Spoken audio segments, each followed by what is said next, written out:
The envelope arrived without a return address.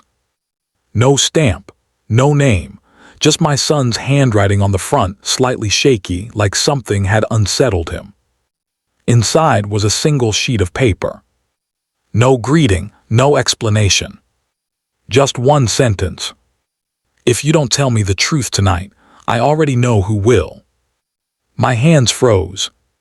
Because there was only one person in this world who could have told him. And if she had, then everything I had hidden for 35 years wasn't just at risk of being exposed. It was already falling apart. I checked the time. 6:42 p.m. Dinner with Daniel and his fiancée was at 7. And for the first time in my life, I wasn't afraid of losing my business. I was afraid of losing my son. Welcome to my YouTube channel Whisper Stories where silence speaks. My name is Addison, I'm 60 years old, and I built my entire life on a secret I thought I would take to my grave. For 35 years, I ran an empire. 12 auto repair shops spread across 3 cities, worth nearly $9 million. And my own son had no idea. Not even a hint to him. I was just a quiet old mechanic who worked too much, lived too simply, and never seemed to want anything more out of life. I let him believe that. Because sometimes the lies we tell aren't meant to deceive others. They're meant to protect them, at least that's what I told myself. Until the day his fiancée walked into my shop, looked me in the eye, and quietly said, "Why are you pretending to be poor?"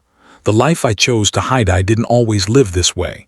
There was a time when I was proud, loud, even about what I built. I started with nothing.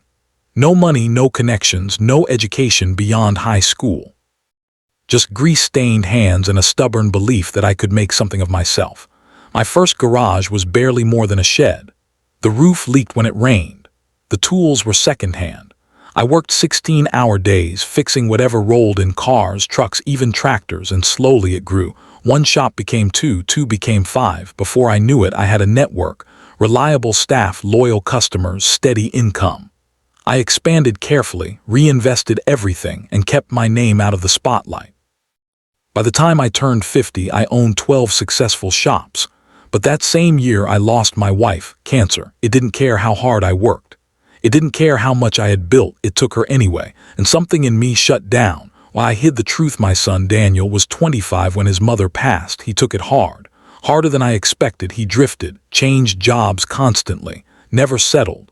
Always searching for something he couldn't explain. And I realized something painful. If he knew what I had, if he knew he had a safety net worth millions, he might stop trying altogether. So I made a decision, a cruel one maybe, but one I believed was right. I sold the illusion. I stepped back publicly, put managers in charge of every shop, kept ownership hidden through legal structures. On paper, I was just another employee. At home, I lived modestly, no luxury cars, no expensive house. No signs of wealth. Daniel believed we were just getting by, and slowly. He started trying, he worked harder, took responsibility, learned the value of effort, and I watched from a distance, convincing myself I was doing the right thing. For years it worked, until the day everything began to change. Daniel invited me to dinner one evening. "Dad," he said, trying to sound casual, "I want you to meet someone." Name was Sophia. She was different from the moment I saw her, calm, observant. The kind of person who doesn't speak much, but notices everything. She smiled warmly, but her eyes were sharp, too sharp. We sat down, talked, laughed, ate, but I felt it. She was studying me, not judging, not accusing, just watching. And then near the end of the night, she asked a question that made my chest tight. "So, Mr. Addison, how long have you worked at the garage?" 35 years, I replied. "That's impressive," she said softly. "You must know the business very well." "I do," I nodded. She tilted her head slightly. "More than most owners, I imagine."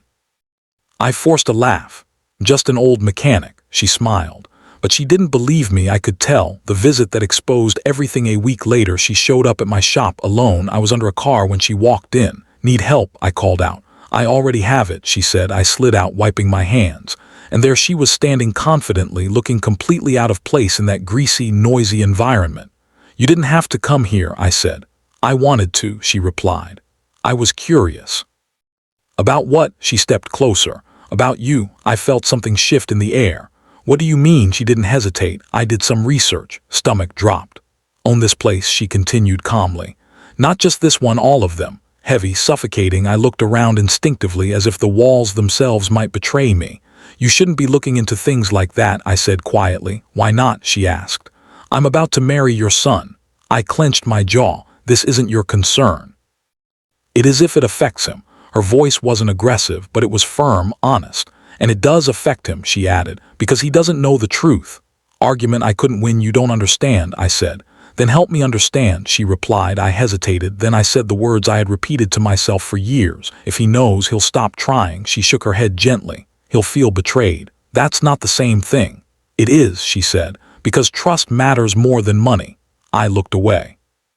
You think I did this for myself? I asked bitterly. She said softly. I think you did it out of fear. That hit harder than I expected. Fear that he'd become weak, she continued. Fear that he'd lose his drive, she paused. You never considered another possibility. What's that? I snapped. That he might become stronger with you beside him, not above him. Truth comes out that night. I couldn't sleep. Her words kept replaying in my head. He'll feel betrayed. Trust matters more than money. You did it out of fear. For the first time in years, I questioned myself. Had I really been protecting my son, or had I just been controlling the narrative because it made me feel safe? The next morning, I called Daniel. Come over, I said. We need to talk. Hardest conversation of my life. He sat across from me, relaxed at first. What's going on, Dad? I took a deep breath. There's something I've never told you. His expression shifted slightly. "'Kay, I don't just work at the shop," I said. "I own it," he blinked. "Of them," I continued. "Every location." Silence, confusion, then disbelief. "That's not funny." "Not joking." I showed him the documents, the proof, watched as the truth unfolded in his eyes. Shock turned into realization, then into something else, something heavier. "You lied to me," he said quietly. "Yes, for years." "Yes." Stood up, paced, ran his hands through his hair. He demanded. I swallowed hard. "Because I was afraid." "Moment that broke me. I didn't want you to depend on it," I said. "I wanted you to build your own life. So you decided to lie instead," he shot back. "I thought it would help you." "No," he said sharply. "You thought it would control me." That word, control, it stung because it was true. "I trusted you," he said, his voice breaking slightly. "Even when things were hard, I trusted that what we had was real." "It is real," I said quickly. "Then why didn't you trust me with the truth?" I had no answer. None that mattered. The unexpected bridge. Before I could say anything else, Sophia stepped forward. She had been standing quietly near the doorway. "I told him," she said gently. Daniel looked at her. "You knew?" "I found out," she admitted. "And I asked him to tell you." Exhaled slowly, then looked back at me. "I'm not angry because you're successful," he said. "I'm angry because you didn't believe in me enough to handle the truth." That sentence, it broke something inside me. Rebuilding what I almost lost, it took time. Weeks of conversations, awkward silences, careful honesty. But slowly we started to rebuild. I showed him everything, not just the success, but the struggles, the risks, the failures I had hidden. And for the first time we stood on equal ground, not as a father protecting a child, but as two men learning to trust each other again. What I learned too late: Sophia didn't just change my son's life, she changed mine. She showed me something I had spent years avoiding. You can't protect someone by hiding the truth from them. Because eventually, the truth doesn't just come out, it crashes through everything you built around it. And when it does, it doesn't just reveal your secret, it reveals your fear. Moral of the story: love built on control will always crack under truth.